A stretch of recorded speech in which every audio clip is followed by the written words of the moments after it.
I am 26 years old, and for the past 3 years, my life has revolved around a man who loved me and a family who tolerated me. His name was Leo, and his family, the Prestons, were the kind of people who looked perfect in photographs.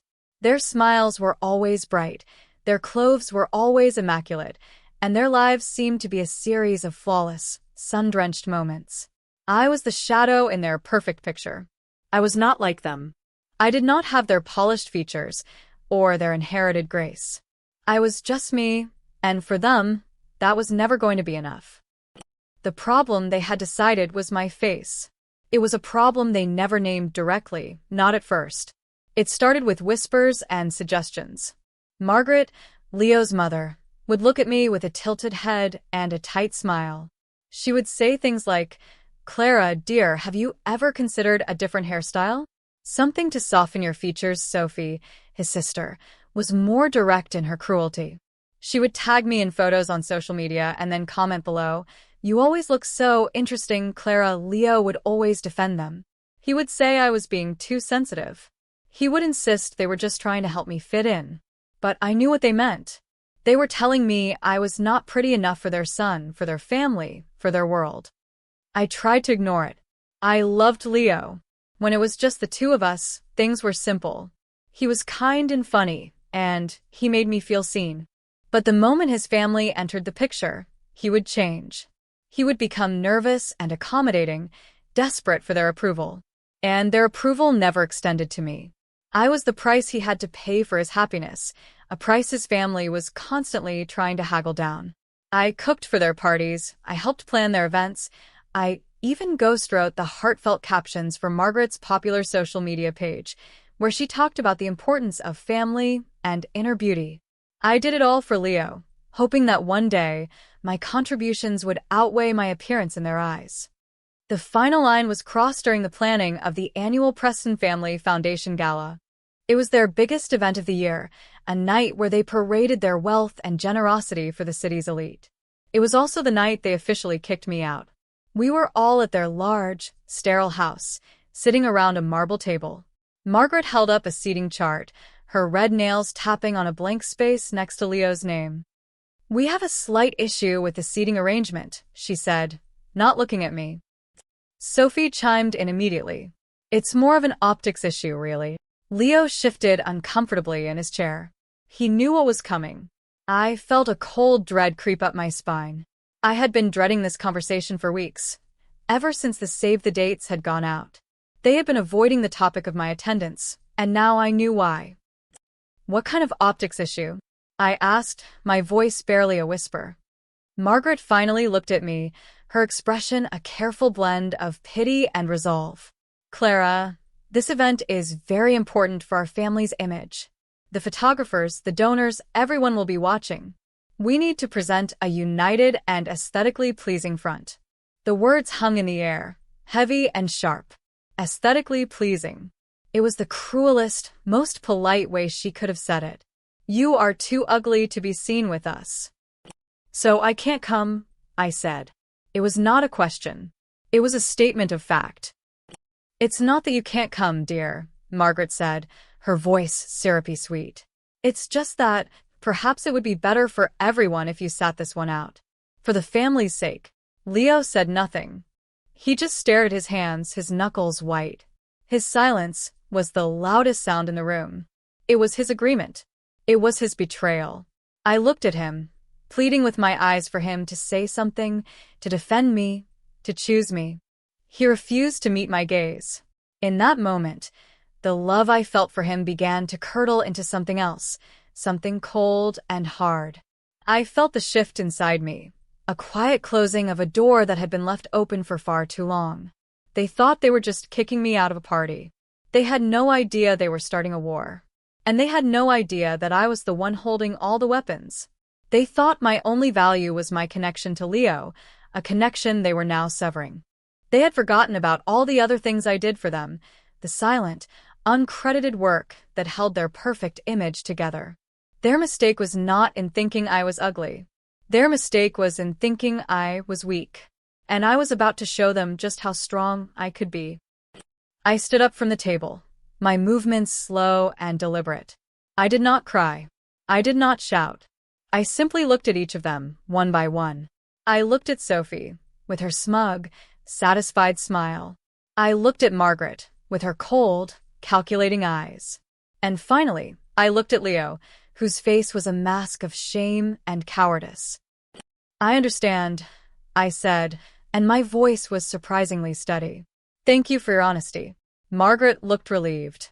She probably expected a scene, tears begging. She thought she had won.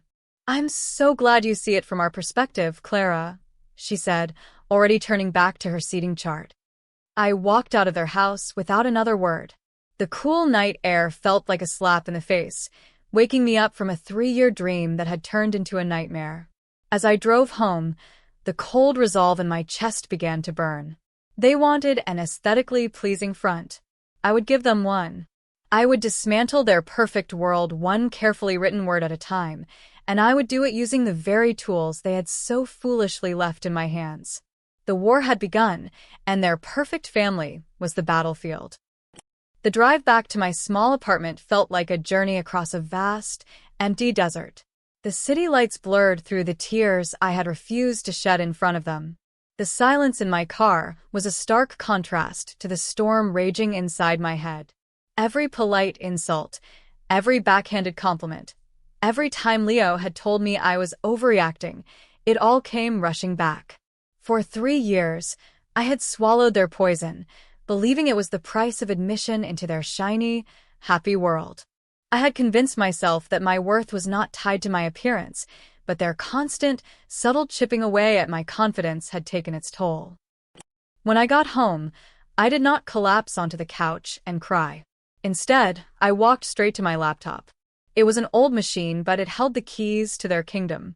I had created a separate user profile just for the work I did for the Prestons to keep it separate from my actual job as a freelance marketing consultant. I logged into that profile. The desktop background was a picture of Leo and me from our first vacation, smiling on a beach. I looked at his face, the face of the man who had sat silently while his mother called me an eyesore. With a single click, I deleted the photo. The screen went black for a moment before a generic, sterile blue background appeared. It felt like a cleansing. My mind was working with a strange, detached clarity. The hurt was still there, a deep, aching wound in my chest, but it was being overshadowed by a new, unfamiliar feeling, determination. They had reduced me to a single, shallow attribute. They had judged my entire being based on the symmetry of my face. They had no idea who I really was, what I was capable of. They saw me as a liability, an ugly accessory they could discard at will. They had forgotten that I was the one who wrote the script for their perfect lives. I opened my email and began to search. I typed in Margaret's name. Hundreds of emails filled the screen, a digital paper trail of my servitude. I scrolled through them, my heart hardening with every message I reread. Clara, darling, could you draft a little something for my blog? I want to talk about how true beauty comes from within. You're so good with words. That one was from 6 months ago, just after Sophie had made a particularly cruel joke about my nose. Dearest Clara, the speech for the Children's Hospital fundraiser needs your magic touch. Make it emotional, make them cry. You know how to pull at the heartstrings. That one was from last year, a week after Margaret had gifted me a high-end concealer for my birthday, telling me it would do wonders for the scar above my eyebrow. I found the folder on my hard drive labeled Preston Projects. It was filled with subfolders. Margaret's speeches, gala planning docs, social media content, family newsletters. I had single-handedly crafted their public persona. I wrote Margaret's compassionate essays, designed their elegant invitations, and managed the very social media accounts where they posted flawless photos of their perfect family, photos I was never deemed worthy enough to be in. The catalyst for my resolve was not just their cruelty, but the hypocrisy of it all. They preached about inner beauty and family values to the world, while in private, they treated me with a casual disdain that was breathtaking in its arrogance. They were frauds, and I was their unwilling accomplice. But not anymore. My phone buzzed on the desk. It was Leo. I ignored it. It buzzed again. A text message appeared on the screen. Clara, we need to talk. I'm sorry. It's not what you think. It was exactly what I thought. His apology was weak, an afterthought. He was not sorry for what they did. He was sorry he got caught in the middle. He was sorry it was uncomfortable for him. I opened a new document and started to make a list. On one side, I listed every project I had ever done for them, unpaid. On the other side, I began to copy and paste excerpts from their emails. The polite, demanding requests for my labor, often sent just hours after they had made a snide remark about my looks. It was a damning collection of evidence. Then I found the email thread that made my blood run cold. It was from 2 weeks ago, between Margaret and Sophie. The subject line was Gala Guest List. I had been accidentally copied on it, a mistake I hadn't noticed at the time. My eyes scanned the text, and my breath caught in my throat. Margaret had written, "We need to have the conversation with Leo about Clara. She simply cannot be on the main stage with us this year. The new photographer is a big deal, and the photos will be in Modern Society magazine. Her presence is just too jarring." Sophie's reply was even worse. "I agree. It's an embarrassment. He needs to choose between his charity case and the family's reputation. Can you imagine her face next to ours in a magazine spread? We'd be a laughingstock." A charity case. That's what they called me. The woman who spent countless hours polishing their image for free. The fury that rose in me was so intense it made me dizzy. It was a pure, cleansing rage. The hurt was gone, burned away by the fire of their own words. I saved the email as a PDF. I saved all of it. The speeches I wrote, the blog posts, the social media calendars, and the private, ugly emails. I created a new folder on a secure cloud drive, far away from my laptop. I labeled it Leverage. My phone buzzed again. Another text from Leo. "Please just call me. I can explain." I picked up the phone, my thumb hovering over his name. But I did not call him. Instead, I sent a single text message to my best friend, Maya. "I need you. It's over. And I have a plan." Maya replied almost instantly. "On my way. Bring wine. Or weapons. Your choice." A small, grim smile touched my lips for the first time that night. They had kicked me out. They had called me ugly. They had called me a charity case. They had underestimated me at every turn. Now, they were going to learn what it felt like to be exposed. The Preston family had a beautiful, carefully constructed mask, and I was about to rip it off in front of the entire world. They had started this. But I was going to finish it. Maya arrived 20 minutes later, armed with a bottle of red wine and a look of righteous fury on her face. She was the complete opposite of the Prestons. She was genuine, fierce, and loyal to a fault. She had disliked Leo's family from the moment she met them, sensing their insincerity with an almost psychic accuracy.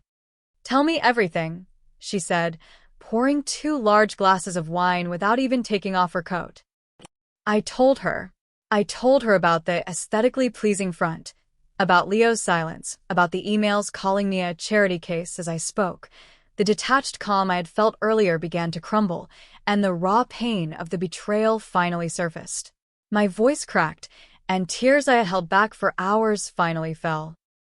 Maya listened patiently, her expression growing darker with every word. When I finished, she didn't offer platitudes or tell me it would be okay. She just said, "Good. I'm glad you're out. They're vampires, Clara. They've been feeding off you for years." "They have," I whispered, wiping my eyes. "But it's not just that they kick me out, Maya. It's what they don't know. They have no idea how much they rely on me." I turned my laptop around and showed her the Leverage folder. I walked her through it all.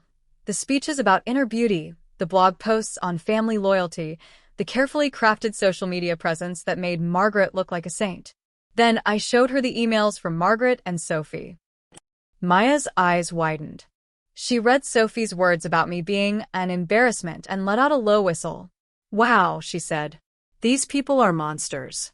But you, my friend, are sitting on a gold mine. What do I do with it?" I asked. My mind was still reeling. The plan was a vague shape, a shadow of an idea. I needed Maya's sharp, strategic brain to help me bring it into focus. You do nothing, she said, a slow, predatory smile spreading across her face. You wait. They've just cut off their own oxygen supply. They just don't know it yet. They're going to start suffocating, and when they're gasping for air, they're going to come crawling back to you. And that's when you set your terms. Her words made perfect sense. My first instinct had been to expose them immediately, to send the emails to a gossip columnist and watch their world burn. But Maya was right. That was too quick. True revenge required patience. It required them to understand exactly what they had lost. So, I just ignore them? I asked. My phone had buzzed several more times while we were talking. Leo was getting desperate. You don't just ignore them, Maya corrected. You go completely silent. You become a ghost. Let them feel your absence. Let them try to do what you do. Let them fail. The gala is their biggest night. Without you, it's going to be a disaster. And we're going to enjoy every minute of it. We spent the next hour brainstorming. We mapped out a timeline. The gala was in 3 weeks. According to my project files, Margaret was scheduled to give the keynote address. The invitations, which I usually designed, hadn't been finalized. The press release announcing the celebrity host hadn't been written. Her next blog post, ironically titled The Grace of Gratitude, was due to be published in 2 days. She's going to have to write it herself, I said, a strange sense of dark glee bubbling up inside me. She can barely write a grocery list. This is going to be beautiful, Maya said, raising her glass. To the fall of the House of Preston. I clinked my glass against hers. To the fall of the House of Preston. The next few days were a strange mix of pain and empowerment. Every time I thought of Leo's face, of his silent betrayal, a fresh wave of hurt would wash over me. But then I would think of Margaret trying to navigate the back end of her own blog, or Sophie attempting to use design software, and a feeling of vindictive satisfaction would push the pain away. I followed Maya's advice to the letter. I blocked Leo's number. I blocked Margaret and Sophie. I set up a filter on my email to send anything from a Preston family address directly to a separate folder, unread. I was a ghost. 2 days later, just as we predicted, Margaret's blog post on The Grace of Gratitude went live. I clicked on the link Maya sent me, my heart pounding with anticipation. It was a train wreck. The writing was stilted and full of cliches. There were grammatical errors and typos in almost every sentence. She had used 3 different fonts, and the formatting was a mess. It was the digital equivalent of a child's macaroni art project. The comments section was brutal. Her loyal followers were confused. Is everything okay, Margaret? This doesn't sound like you. Did you hire a new writer? Please bring the old one back. This is very poorly written. I'm disappointed. I read every single comment, a smile spreading across my face. It was the first small crack in their perfect facade. I had built that facade, and I was the only one who knew how to maintain it. Without me, it was already starting to crumble. That evening, there was a knock on my door. My stomach dropped. I knew who it was. I looked through the peephole and saw Leo standing there, looking tired and stressed. He was holding a bouquet of cheap gas station flowers. I did not open the door. Clara? I know you're in there, he called out, his voice muffled. Please, can we just talk? I stood there, my back pressed against the door, my heart hammering in my chest. This was the first test. I had to stay strong. My mother's blog, it's a disaster, he said, his voice laced with panic. The comments are awful. She's really upset. We need your help. He did not say he was sorry. He did not say he missed me. He said they needed my help. That was all I had ever been to them. A helper. A tool. A means to an end. I remained silent. Clara, please, he begged. Just for this one thing. Help us fix the post. I know you're mad, and you have every right to be. But we're desperate. The old me, the Clara who loved him and craved his family's approval, would have opened the door. She would have accepted his flimsy apology and fixed their mess, because his distress would have been her distress. But that Clara was gone. She had died in the Prestons' sterile dining room, surrounded by seating charts and cowardice. I stayed silent until I heard his footsteps retreat down the hallway. I leaned against the door, my legs shaking, but I did not open it. I had passed the first test. The suffocating had begun, and they were already gasping for air. The next few weeks were going to be very, very interesting. A week passed in complete silence from my end. I continued to ignore the barrage of texts and calls from Leo. They eventually slowed to a trickle, and then stopped altogether. I imagined the tense conversations happening in the Preston household, the mounting panic as they realized their go-to problem solver was no longer at their beck and call. I focused on my own work, taking on a new client and pouring all the energy I once spent on the Prestons into a project that actually paid me. Maya and I had a nightly check-in. She was my general, my co-conspirator. Her excitement was infectious and kept my resolve from wavering. "Any word from the enemy camp?" she'd ask. "Leo tried calling from a blocked number today," I told her one evening. I let it go to voicemail. He sounded frantic. Something about the gala invitations being a total mess. "Let them burn," she said with a laugh. Sophie probably tried to design them herself using a free online template with a giant watermark on it. The thought was so satisfying that I actually laughed out loud. We were right. Their incompetence was my greatest weapon. They had taken my skills for granted for so long, they seemed to have forgotten they were skills at all. They thought the elegant designs and eloquent words that define their public image just appeared out of thin air. They were learning the hard way that the magic had a source, and that source had cut them off. My first real probe into their desperation came from an unexpected source.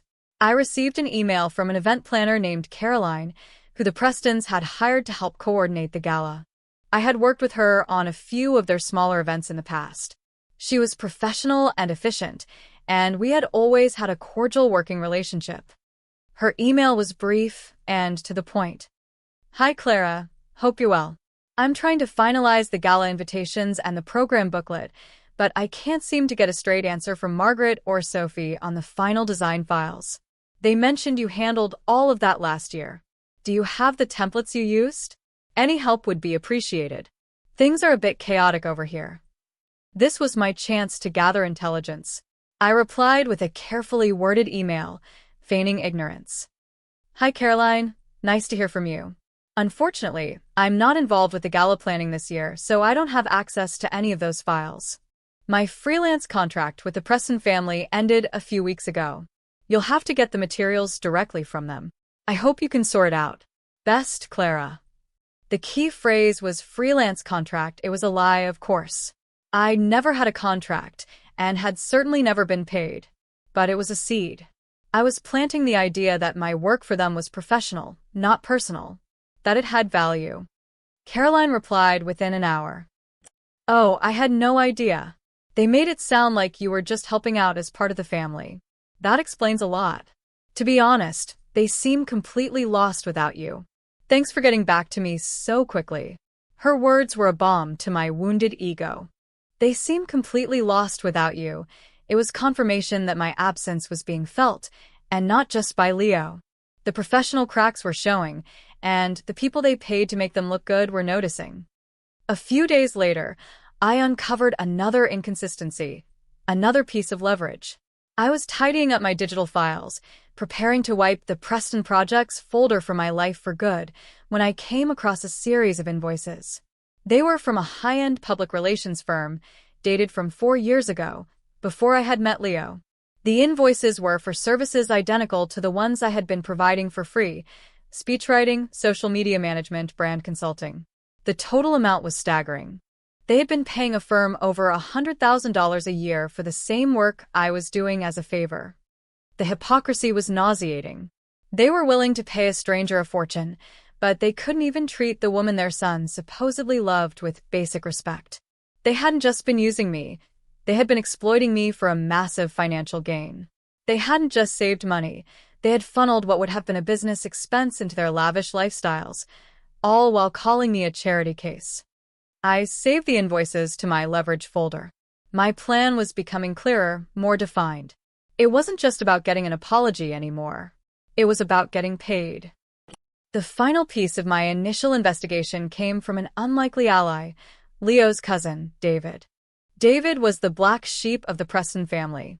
He was a musician who had no interest in the family business or their obsession with social status. He and I had always gotten along well. He saw his family for what they were and had always treated me with a kindness that stood in stark contrast to the rest of them. He called me late one night. I almost didn't answer, but my curiosity got the better of me. "Clara? It's David. I hope this is okay." "David." Hi. "It's fine. What's up?" I said, trying to sound casual.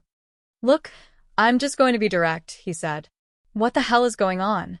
My Aunt Margaret called me today in a full-blown panic. She said you and Leo broke up and that you're refusing to help with the gala. She was trying to get me to write her speech for her." Me. I can barely write a coherent text message. I couldn't help but smile. "So things are chaotic over there."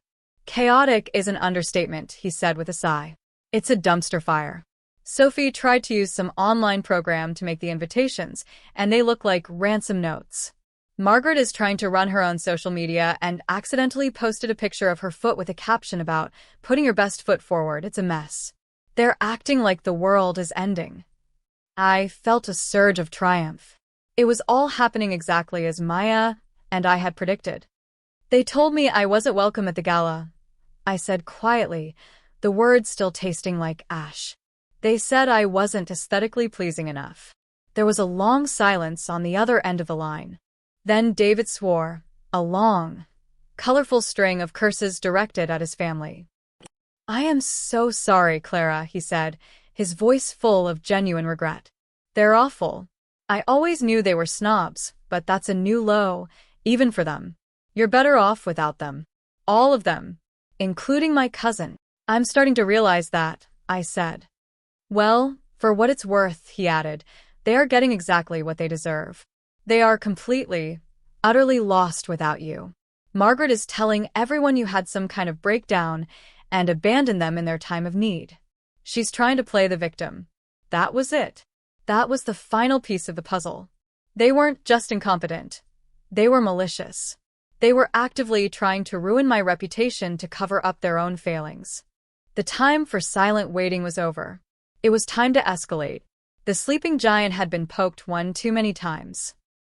After my call with David, the last vestiges of my hesitation vanished. Margaret wasn't just floundering, she was actively trying to paint me as the villain in a story she could no longer control. The narrative she was spinning, that I had a breakdown and abandoned them, was designed to protect her own image while simultaneously destroying mine. The thought of her whispering this lie to their friends and colleagues, the very people I might need to work with in my own career, sent a chill of fury through me. This was no longer just about my hurt feelings. This was about my professional reputation. The gala was now less than 2 weeks away. The pressure on the Prestons had to be immense. Their carefully curated world was unraveling, and they were trying to stitch it back together with clumsy, ugly lies. It was time to pull on one of those threads and see what unraveled next. My chance came a few days later. Leo showed up at my apartment again. This time, there were no gas station flowers. He looked haggard, with dark circles under his eyes. He must have been waiting for me to get home from work, because he caught me in the hallway as I was putting my key in the door. "Clara, we have to talk," he said, his voice strained. He tried to block my way, but I just looked at him, my expression blank. "I have nothing to say to you, Leo," I said, my voice as cold as ice. "Please," he said, and the desperation in his voice was thick. "Just 5 minutes. That's all I'm asking. My family is falling apart." "That sounds like a you problem," I said, turning the key in the lock. "Not a me problem." He put his hand on the door, stopping me from opening it. I glared at his hand, then back up at his face. "Move your hand, Leo." "Not until you hear me out," he insisted. "My mother is a wreck. The gala is going to be a complete failure. The donors are starting to ask questions. Sophie is crying all the time. You're the only one who can fix this." The sheer audacity of his words stunned me. After everything that had happened, after he sat by and let his family discard me like a piece of trash, he was still asking me to fix their problems. He still saw me as their personal repair service. "Let me get this straight. I said, my voice dangerously low. Your mother, the woman who told me my face was too jarring to be seen in public, is a wreck? Your sister, the one who called me an embarrassment and a charity case, is crying? And you, the man who said nothing, who let it all happen, are coming to me for help. His face fell. The words hit him like physical blows. I know, he whispered. I know I messed up. I was a coward. I should have stood up for you. I am so sorry, Clara. His apology felt hollow, born of desperation rather than genuine remorse. He wasn't sorry for hurting me. He was sorry for the consequences he was now facing. Your apology is about 2 weeks too late, Leo, I said, pushing the door open and stepping inside. I tried to close it behind me, but he stuck his foot in the doorway. Wait, he pleaded. What do you want? We'll do anything. Do you want money? We can pay you. Just name your price. We need you to fix this. The mention of money was a critical mistake on his part. It confirmed that they saw my work as a transaction, one they had conveniently forgotten to complete for the past 3 years. It also gave me the perfect opening. It's funny you mention money, I said, a slow, cold smile spreading across my face. I opened the door a little wider, letting him see the look in my eyes. I was just looking over some old invoices. From a PR firm your mother used to use. Before she met me. It seems she was paying them a very generous fee for speechwriting and social media management.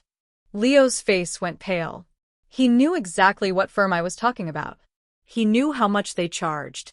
He finally understood that I knew my worth, not just as a person, but as a professional. Clara, he stammered, his mind clearly racing. You want me to fix your mess? I continued, pressing my advantage. It's going to cost you.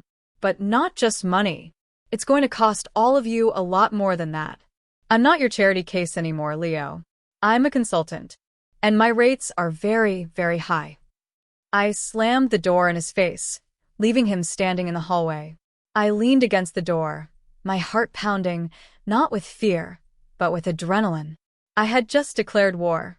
I had shown him a glimpse of my hand, and I had seen the terror in his eyes. The next 24 hours were silent.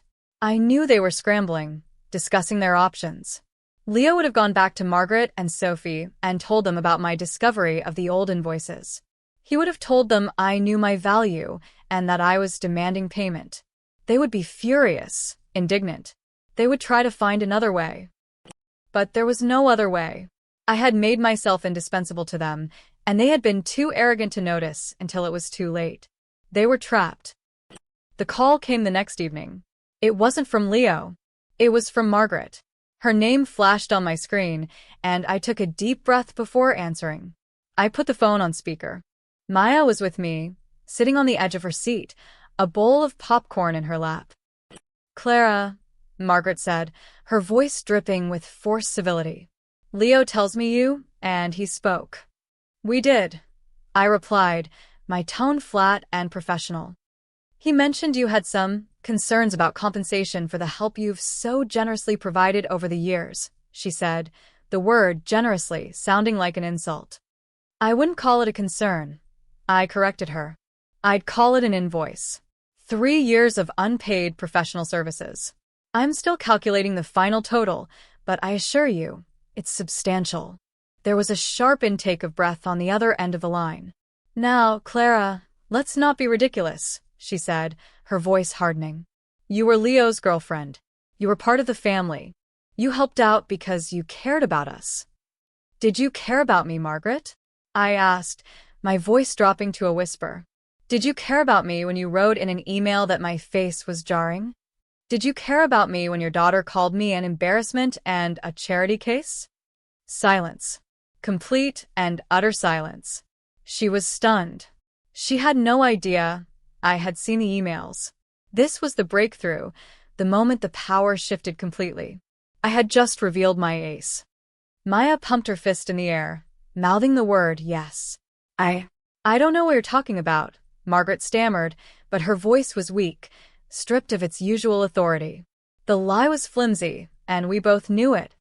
Don't you? I said, letting the question hang in the air.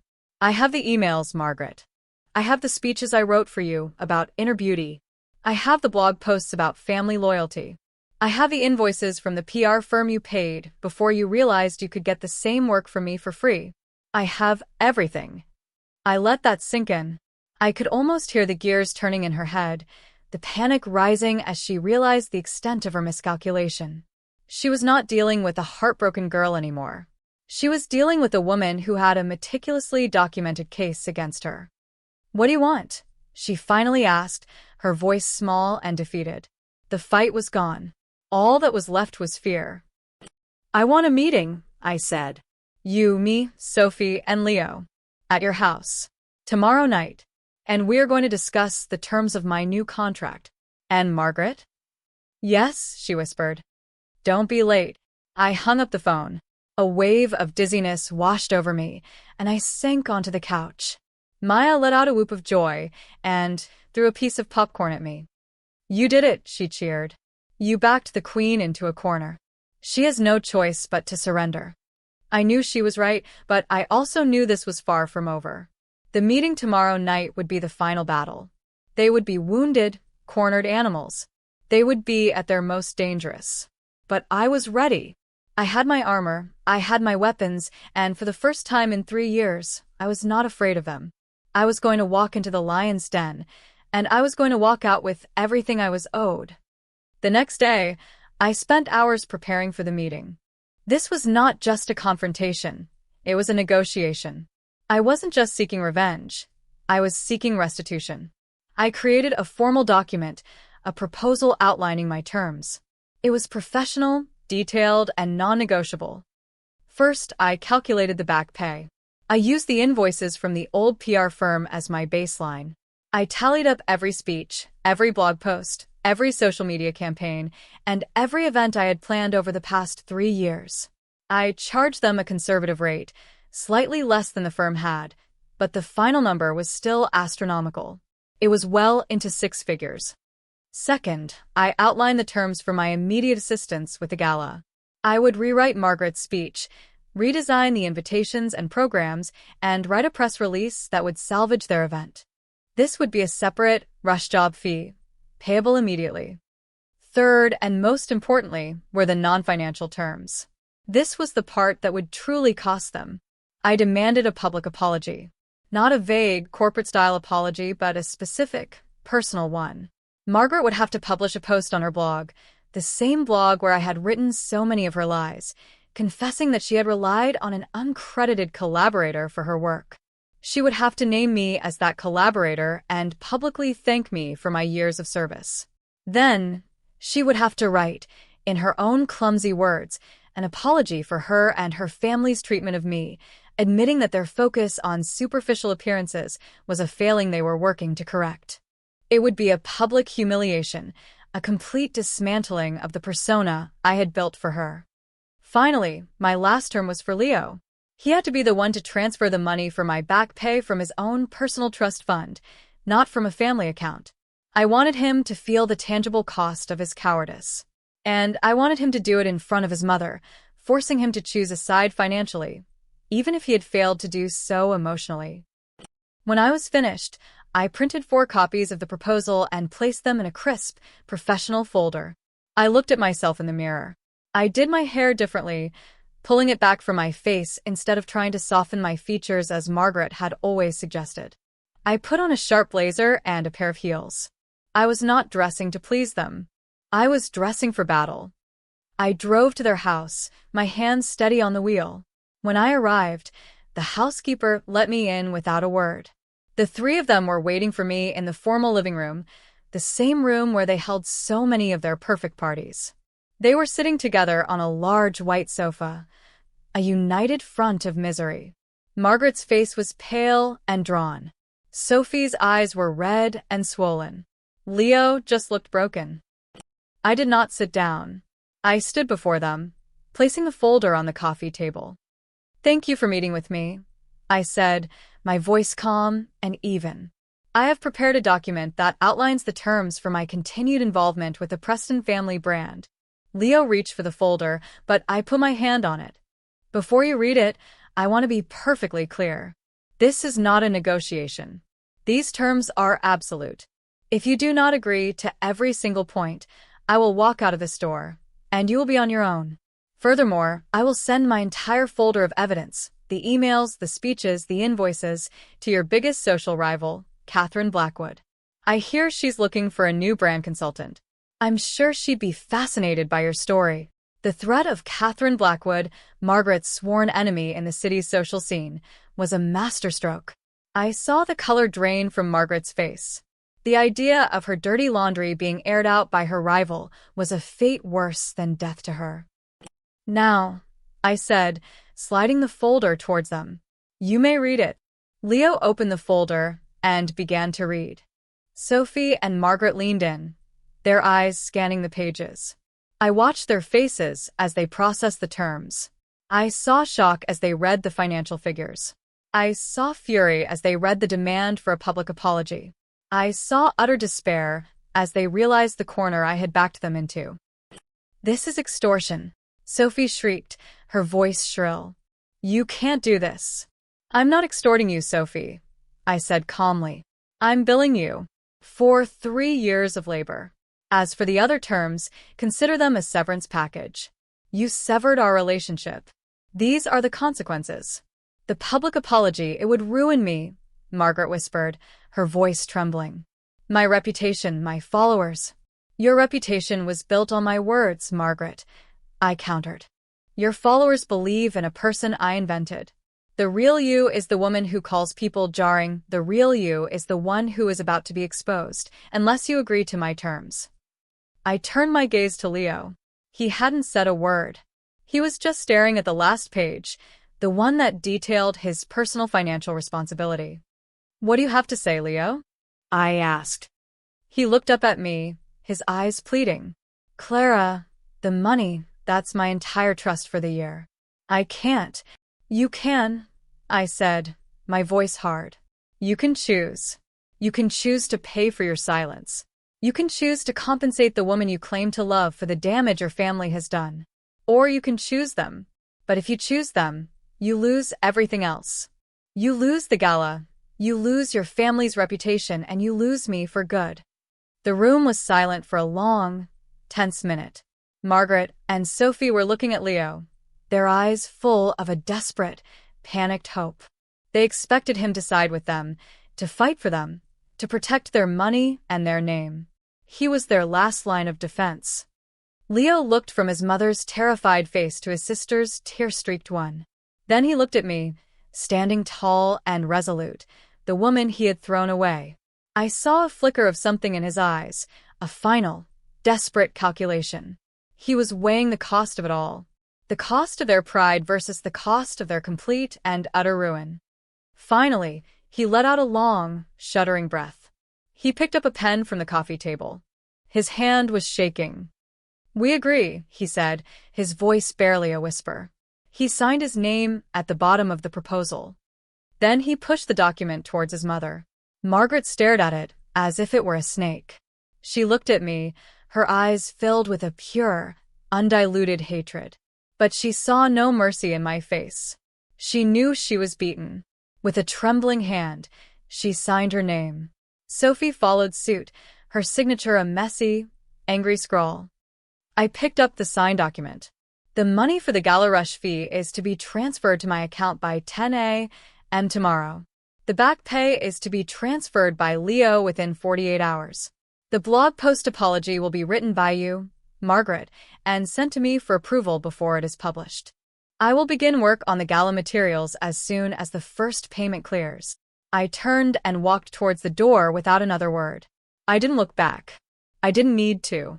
I could feel their defeat, a cold, heavy presence in the room behind me. I had walked into the lion's den and walked out with their surrender. The battle was won. The war was over. And as I stepped out into the night, I felt the first true, liberating breath of freedom I had felt in 3 long years. The aftermath was as swift and brutal as I had designed it to be. The first payment, the exorbitant rush fee for the gala, appeared in my bank account at 9:58 a.m., and the next morning, I received a sterile, automated notification, a digital confirmation of their capitulation. There was no note, no message, just the cold, hard numbers. It felt like the first installment of justice. True to my word, I began work immediately. But I was not the same collaborator I had been before. There was no passion in my work, no desire to make them shine. I was a hired gun, a mercenary brought in to clean up a mess. I executed the tasks with cold, detached efficiency. I redesigned the invitations, wrote a passable but uninspired speech for Margaret, and drafted a press release that was functional but lacked my usual flair. I gave them exactly what they paid for, a professional service, devoid of the magic they had taken for granted. The most satisfying part of the process was approving Margaret's apology. Her first draft was a masterpiece of passive-aggressive nonsense. It was full of phrases like "mistakes were made" and "lessons have been learned," without taking any personal responsibility. I sent it back to her with a single line of feedback. Try again, this time with honesty. Her second draft was slightly better, but still evasive. She tried to frame our collaboration as a mentorship that she had graciously offered. I rejected it again. I was not your mentee, Margaret. I was your ghostwriter. Use those words. Finally, on the third try, desperate and defeated, she wrote the truth. She wrote that for 3 years, the words her followers had come to admire were not her own. She wrote that they were mine. She named me.